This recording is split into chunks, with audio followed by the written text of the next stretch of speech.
Hello everyone, my name is Professor Daniel Bieben, and this is the first of our series of 3 lectures on the formation and the history of the Qazaq Khanate. In this first lecture, I want to begin by reviewing some of the material from our previous lecture and discuss some of the general principles of the Chinggisid political system that emerged from the Mongol Empire. We will examine how these principles led to the formation and the establishment of the Qazaq Khanate and how they contributed to the functioning of politics within the Khanate itself. So I want to begin by reviewing some of the key terms, principles, and positions within this system. And the first of these is the position of Han. Now, the Han is, at least nominally, the top figure within the Chinggisid political system. But his power in practice is often rather limited. He is not an absolute ruler. Power, more broadly within the Chinggisid system, is very decentralized. The Han has to consult with and share power with a wide range of other individuals. And we'll talk more in this lecture about who some of those other individuals are. Now, he must be a Chinggisid within a line of male succession going back to Chinggis Khan himself. But he is not necessarily the son of the previous Han. The issue of succession, of deciding who will be the next Han after the previous one dies or is otherwise removed from power, is a very complex one, and it's one that we'll talk about a little further in this lecture. The next title is that of Sultan. Now, this term, as you might know, has a wider meaning within the Muslim world, but within the context of Central Asia, in the Chinggisid political system, has a more specific meaning. It refers here to someone who is a Chinggisid, but is not the Han, but someone who is eligible to succeed to the position of Han. So someone who is a member of the ruling Chinggisid clan or family. He may be a son of the current Han, but not necessarily. It could also refer to a nephew, a brother, a cousin, or even an uncle. The key principle here within the Chinggisid system is that power resided within the extended family of the ruler, not solely within the Han himself. Now, in some sources, the Turkic term Oglan is used, and you might find this term in some of your readings. This term is used more generally within the context of Central Asia, particularly in the Uzbek sources, but it's not so often used within Kazakhstan itself, where the term Sultan is often preferred. But it's important to know as it will appear in some of your readings for this week. Now, the next term to review here is that of Amir. Again, this is also a term that has a more general use and significance within the vocabulary of the Muslim world, but it has a more specific meaning as well within the context of the Chinggisid system. It refers here to someone who is not a Chinggisid, but rather someone who is a member of the tribal population, a leader of the general masses of the nomadic population of the territory ruled by the Han. In many respects, within the nomadic Chinggisid political system, it was the emirs, the nomadic tribal chiefs, who had the real power.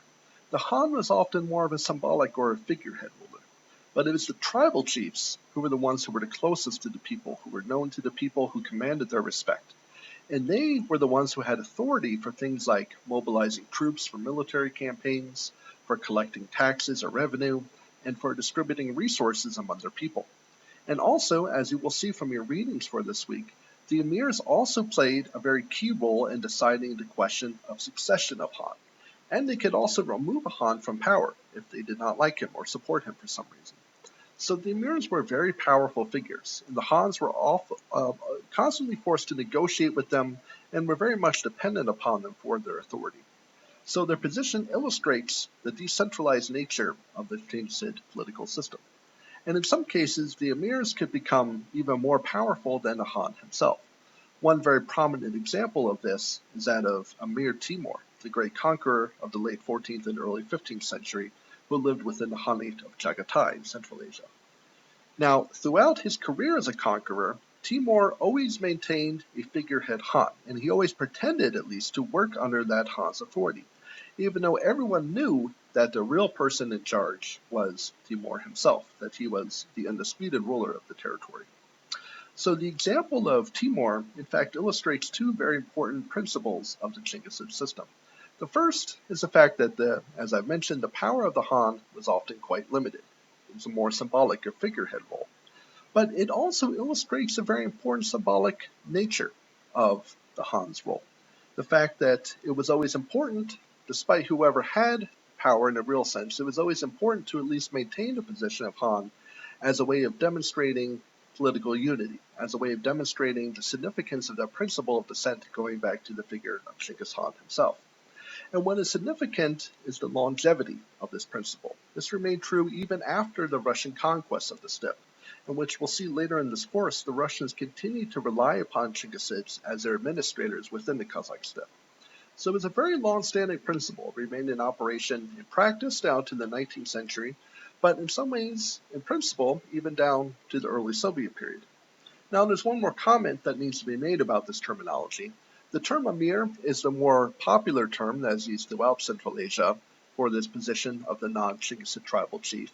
But within the Kazakh steppe itself, more often we find the term beg, or sometimes used in the pronunciation by or bi, is used as well, particularly among the Kazakhs. So you'll see all these different forms of this term that will appear within your readings. Now, the next important principle that we need to discuss here is the difference between Chinggisid and Mongol. And often these two terms tend to be conflated. But I want to talk about a little bit about what the difference is between these two terms. Mongol, when we use the term Mongol, we use it to refer to a particular ethnic group, someone who speaks a specific language, who has a particular lifestyle, whereas Chinggisid does not necessarily imply that one was ethnically Mongol. You can be a Chinggisid without being a Mongol. To be a Chinggisid simply meant that you had ancestry traced back to Genghis Khan himself. But that ancestry could be as little as one drop. By the late 14th century, many members of the Mongol elite had assimilated to the broader population of the territories in which they lived, had intermarried with them, adopted their language, in many cases within the Muslim world had converted to Islam. So the Hans and the Chinggisids among the Kazakhs, the Uzbeks, and others that we'll be talking about in these lectures were essentially indistinguishable from the broader population in which they lived. They spoke the same language, they broadly looked the same, they ate the same food, practiced the same religion. The only thing that distinguished them from the broader population was their ancestry going back to Genghis Khan. The major issue I want to discuss here is that of succession. How do we decide who will become Han after the current Han dies or is otherwise removed from power in some fashion? Most monarchies and political systems down to the modern era had what we would call a linear model of political succession, where power passes from father to son along a linear fashion, at least in theory. This was not always the case in practice. It does not mean that there would not be conflicts or competition over the question of succession, in some cases even to the point of civil war. But in theory, at least, there operated in many of the political systems in the world in this period a general principle that succession should occur along a dynastic basis, meaning that it should pass to one of the sons of the previous ruler. Oftentimes, this would be his eldest son, but at least one of his sons. And as you have already seen, this was not the case within the Chinggisid political system. Within the Chinggisid system, power is considered to be the prerogative not of a single individual or ruler, but rather was exercised collectively within the ruling family or clan. So while there would generally be only one individual who held the title of Han and who served as a nominal head of the clan, power would have to be shared by all the members of the clan or the extended family, which means that when the current Han died or was otherwise incapacitated or removed from power, the eligibility of succession could also fall to any member of the ruling clan. So this is what we would refer to as a pattern of lateral succession, where succession does not necessarily pass in a linear fashion from father to son, but rather in a lateral pattern, where it could fall to any member of the extended clan. So naturally, this creates a number of complications in deciding this question of succession, where there's not necessarily a clear candidate in every case. There are a number of principles that need to be considered here in deciding the question of succession. One is seniority, the principle that the most senior member of the clan should succeed to the position of Han. Now, in some cases, this might mean that succession would pass to the former Han's brother, rather than to one of his sons. In cases in which a Han has sons with multiple wives, which is often the case, then another principle comes into play as well, which is that the sons of the most senior wife are preferred over those of the more junior wives. We saw this principle at work in the case of Genghis Khan himself, as we discussed last week. But seniority is only one factor that is considered here in the case of succession. and there are cases in which this principle could be overruled by other considerations or factors. Another important factor here is merit. How qualified is a particular individual to succeed to the position of Han? And what do we mean here by merit? Well, merit can generally refer to one's leadership skills or abilities, perhaps their intelligence or their general skill and ability to attract people and lead. But it can also refer to their skill or capability in warfare or raiding, which is a critical part of the life of nomads, who often survived in part by raiding sedentary communities as well as other nomads, and who also had to prove themselves capable in defending their people against raids and attacks from other nomadic communities.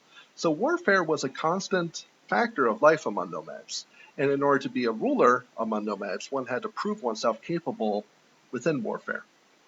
This is why success in hunting was often seen as a mark of success for a future Han. As we saw in our readings from last week, hunting had a very important place among the Mongols and other nomads and was often seen as a sort of proxy for warfare itself. More generally, a good Han had to have the ability to facilitate access to resources for his people. This might mean access to good pasture land or water, or access to the rewards that could be obtained through raiding or warfare. There could be other factors as well.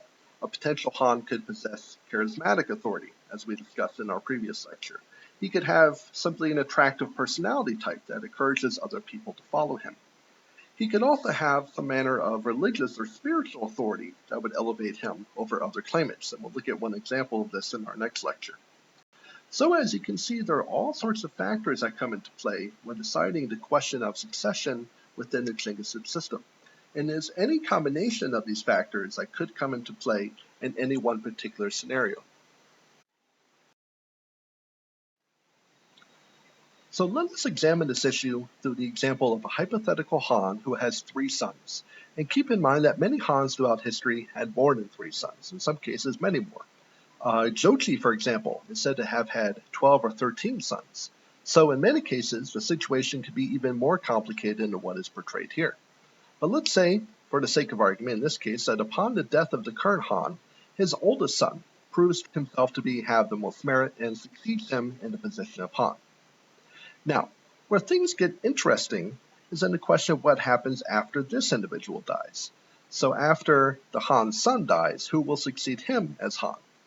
Now, there are a number of options here. It could be one of his own sons who succeeds him as Han, and he would probably prefer that to be the case. Throughout history, most rulers would prefer that the traditional rulership lay within their family, that it remain within their own line of succession.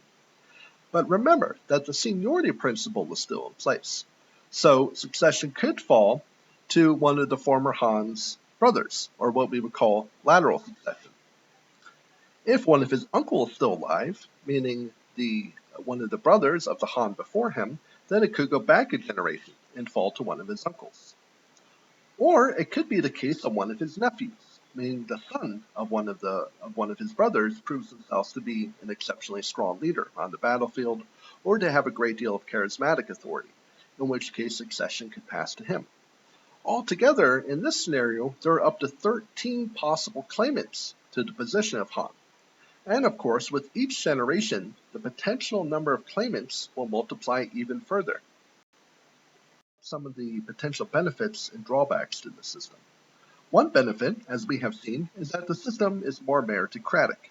In monarchies, where a system of linear succession is followed strictly, there is a greater chance that one member of the dynasty may not be worthy or capable, and it becomes very difficult to challenge that individual if this is the case.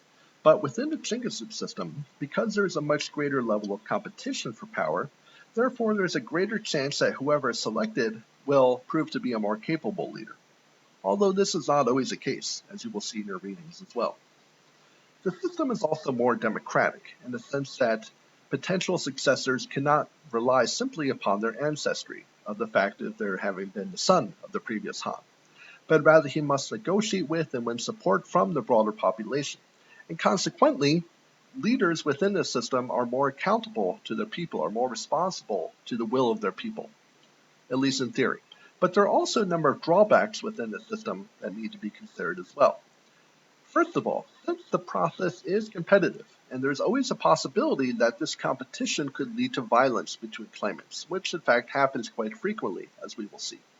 More generally, there is a potential for widespread fragmentation and instability when there is not one strong leader to maintain political unity. And perhaps the biggest problem of all is one that I have already mentioned, is that within the system, it eventually leads to an exponential growth in the number of potential claimants within each generation, each of whom has a right to claim some portion of power and authority as a member of the ruling clan. So I want to spend the remainder of this lecture discussing how, historically, within the Chinggisid political system, what solutions have been developed as a way of dealing with this problem, and more generally with the problems that arise from the tradition of collective leadership. The solution that we have already discussed in the previous lecture is what is known commonly as the appanage system, whereby there's a formal division of land and resources between members of the ruling clan. So within the system, there would be one individual who would be appointed as a Han, or the Great Han, but his other brothers and family members would also be given allotments of territory as well, which they could then control autonomously. The hope, of course, is that these individuals would therefore be content with their own autonomous territory and be less likely to fight with others. We saw an example of this already with the case of Genghis Khan, who declared his third son Ogedei as the Great Han and as his chief successor, but who also allotted territory to his three other most senior sons as well. So these allotments of territory, or appanages, are often described within the sources under the Turkic-Mongol term ulus, which refers more generally to a group of people. Now, an arrangement like this can work quite well when you're dealing with a territory of the size of the Mongol Empire, which of course was a massive territory. It starts to become problematic as the units of territory become further subdivided and become smaller and smaller. Now, let's look at an additional example here from Genghis Khan's oldest son, Jochi. So as you remember from the previous lecture, Jochi was allotted the portion of the Mongol Empire furthest to the west, or what becomes known later as the Golden Horde. Even though he was granted only 1/4 of the total empire, that quarter still included most of present-day Russia, Ukraine, Kazakhstan, of course. So this is a very large segment of territory. And it is a segment of territory that is generally referred to in the local sources as the Jochid Ulus, or the people of Jochi, and what became later known as the Golden Horde. It's important to note here that the term Golden Horde was not one that was actually used in contemporary sources. This is a term that was first used in later Russian historiography as a title for this portion of the Mongol Empire and was later adopted into French, English, and other European languages. So it's a term that we will use here in this course as well. But again, remember that the term that we find most often in local sources in the period under consideration is the Ulus of Jochi, or the Jochid Ulus. So, under Jochi himself, there was a further subdivision of the Golden Horde, of the Ulus of Jochi, between his two most senior sons, between his son Batu in the west, and this portion of the Golden Horde often became known as the White Horde, or the Ak Orda, and was often understood synonymously as the Golden Horde itself, as this is the portion of the Golden Horde that included the Russian principalities. And in addition to this, there was a further allotment of territory given to his son Orda, which became known as the Kok Orda, or the Blue Horde in the east. Now, according to some sources on this question, there was a further subdivision of the Blue Horde, with a smaller appanage granted to his son Shiban, which is sometimes referred to as the Grey Horde. And we will return to this figure of Shiban a little bit later in the next lecture, so don't forget who he is. Now, most of the next 2 centuries of the Golden Horde, the descendants of Batu and Orda played a most significant role, and generally would supply the position of Han of the Horde as a whole. Now, the descendants of Shiban played a relatively minor role throughout most of this period, but they do come to play a very important role later in events in the 15th century, as we will see in the next lecture. So as I mentioned, we see this further division of territory of the Ulus of Jochi, and we're still talking about a very large segments of territory here. However, we can already begin to see some of the problems that will eventually emerge from the system. To begin with, some of Jochi's sons are excluded entirely from this arrangement, so this can create some potential resentments and potential for conflict, as we will see. Furthermore, as you can imagine, with each succeeding generation, these allotments of territory become smaller and smaller as they become further subdivided, to the point where they are no longer sustainable, which then increases the potential for violent conflict between the clan members. So the appanage system may work well for one, maybe two generations, but it generally becomes unsustainable beyond that point. So a further solution is needed. And this further solution is one that we might refer to as consolidation. And this is a process whereby one member of the ruling clan effectively pushes aside all of the other members of the clan and is able to consolidate power entirely around himself, and thereby establishes himself as the head of the clan and secures succession only for his own descendants. Now, this process of consolidation can be accomplished in a number of ways. It can be accomplished through violence, through physically eliminating your relatives. Thankfully, this is not the most common method that has been used throughout history, but it does appear occasionally, including among the Kazakhs. But a more common process is one of negotiation, of negotiating for support among the emirs, among religious officials, among the broader population, for support of you and your descendants as a way of consolidating power. Another method that can be used as a means of consolidating power is to physically separate and break away from the broader Khanate and to go off and establish your own Khanate, to break away from your clan and move away to establish your own Khanate. And this is, in fact, precisely the method that led to the formation of the Qazaq Khanate, and more broadly is a form of political activity that has been known throughout history of the Mongol era as Qazaq Lek, separating oneself and moving away to form one's own independent sovereignty. It's a process that we will talk about further in the next lecture. We see a further example of this in the 17th century, when various Kazakh rulers break away and form their own independent Khanates once again, leading to the formation of what becomes the Three Juzes. So we will discuss all of this further in the next lecture. Finally, another possibility is to gain the support of a more powerful patron, such as the ruler of a more powerful foreign state, who may select an individual as their preferred client and therefore allow that client to centralize power around himself. And we see precisely this dynamic at work among the Kazakhs in the 18th century, when Kazakh rulers began pursuing relations with the Russian and the Chinese empires. So we'll talk about this process as well a little bit later in this course. So what we see throughout the history of many nomadic states is a constant repetition of this process, whereby one individual is able to consolidate power, establish his own clan, and then after several generations, when the members of that clan have multiplied and the situation becomes unstable, one member of that clan is able to consolidate power and establish himself as a new clan head and effectively start the process anew. So in this lecture, we have examined all of these principles at work in theory. In our next lecture, we're going to look at some concrete historical examples of this process and explore the events leading up to the formation of the Qazaq Khanate in the 15th century.